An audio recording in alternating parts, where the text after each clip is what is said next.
بسم اللہ الرحمن الرحیم۔ السلام علیکم۔ ایک صحافی بیان کرتے ہیں کہ میں نے ایک دن جنید جمشید سے پوچھا، مولوی صاحب آپ نے گانا کیوں چھوڑ دیا تھا؟ وہ مسکرایا اور دیر تک ہنستا رہا۔ میں خاموشی سے اس کی طرف دیکھتا رہا۔ اس نے اینک اتاری، ٹشو پیپر سے اپنی آنکھیں صاف کی اور ہنستے ہنستے جواب دیا، یار تم نے مجھے جس انداز سے مولوی صاحب کہا میں وہ انجوائے کر رہا ہوں۔ وہ اس کے بعد دوبارہ ہنس پڑا۔ وہ ہنستے ہنستے خاموش ہوا اور پھر بولا، یار گانے نے مجھے شہرت دی، عزت دی، پیسہ دیا، اگر کچھ نہیں دیا تو وہ سکون تھا۔ سکون مجھے مولوی صاحب بن کر ملا، اور جب یہ مجھے مل گیا تو مجھے پتا چلا کہ سکون دنیا کی سب سے بڑی نعمت ہے۔ پیسہ، عزت اور شہرت تینوں مل کر بھی اس کا مقابلہ نہیں کر سکتے۔ وہ اس کے بعد دوبارہ ہنسا اور بولا، میں ویمبلے میں شو کرنا چاہتا تھا۔ میری خواہش تھی کہ میرا خیمہ درمیان میں ہو اور دوسرے گلوکاروں، موسیقاروں اور اداکاروں کے خیمے دائیں بائیں ہوں۔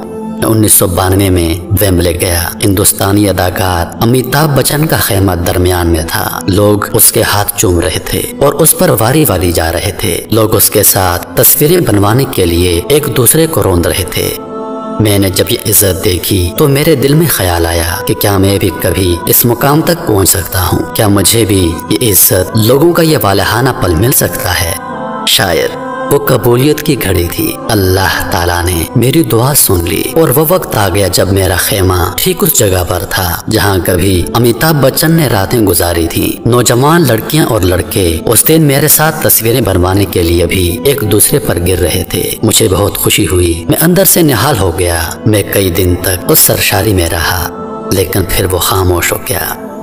وہ دیر تک کچھ سوچتا رہا، پھر اس نے سر اٹھایا، میری طرف دیکھا اور بولا، لیکن پھر ایک نئے احساس نے اس سرشاری کی جگہ لے لی۔ مجھے محسوس ہوا کہ میری کامیابی نے مجھے عزت تو دی، لیکن میں سکون سے محروم ہوں۔ مجھے یہ بھی محسوس ہوا کہ سکون عزت سے بڑی چیز ہے اور مجھے اس بڑی چیز کی طرف جانا چاہیے۔ میں خاموشی سے سنتا رہا۔ وہ بولا، میں اس کے بعد بھی گاتا رہا۔ لوگ میرا گانا سنتے تھے، جھومتے تھے اور مجھے چومتے تھے۔ دل دل پاکستان گانا میری پہچان بن گیا۔ میں جہاں جاتا لوگ مجھ سے فرمائش کرتے، لیکن میں اب عزت کے ساتھ ساتھ سکون بھی تلاش کر رہا تھا۔ اور پھر اللہ تعالیٰ نے کرم کیا اور مجھے یہ نعمت بھی مل گئی۔ وہ خاموش ہو گیا۔ میں نے اس سے پوچھا، تم تبلیغی جماعت اور مولانا طارق جمیل کے قابو کیسے آ گئے؟ وہ مسکرایا اور بولا، پاکستان کا ہر شہری زندگی میں کبھی نہ کبھی ڈاکٹر، پولیس اور تبلیغی جماعت کے قابو ضرور آتا ہے۔ زیادہ تر لوگ ان کے ساتھ چند دن گزار کر واپس آ جاتے ہیں، لیکن تھوڑی سی تعداد دائمی مریض، عادی مجرم اور مولوی صاحب بن کر مستقل ان کا حصہ بن جاتے ہیں۔ میں بھی ایک دوست کے ذریعے مولانا طارق جمیل سے ملا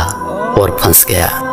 میں نے پوچھا، آپ کیسے پھنس گئے؟ وہ مسکرایا اور جواب دیا، مجھے اس شخص نے اتنی محبت دی جو مجھے اس سے پہلے کسی سے نہیں ملی تھی۔ یہ محبت میرے لیے نشہ ثابت ہو گئی اور میں اس نشے کی لت کا شکار ہوتا چلا گیا۔ میں نے دین کا مطالعہ کرنا شروع کر دیا۔ میں شغل میں چلے لگانے لگا اور مجھے جب ہوش آیا تو میں اس وقت تک اچھا خاصا مولوی صاحب بن چکا تھا۔ میں نے اس سے پوچھا، آپ اچھے خاصے سمجھدار انسان ہیں، آپ درمیان میں بھاگ کیوں نہیں گئے؟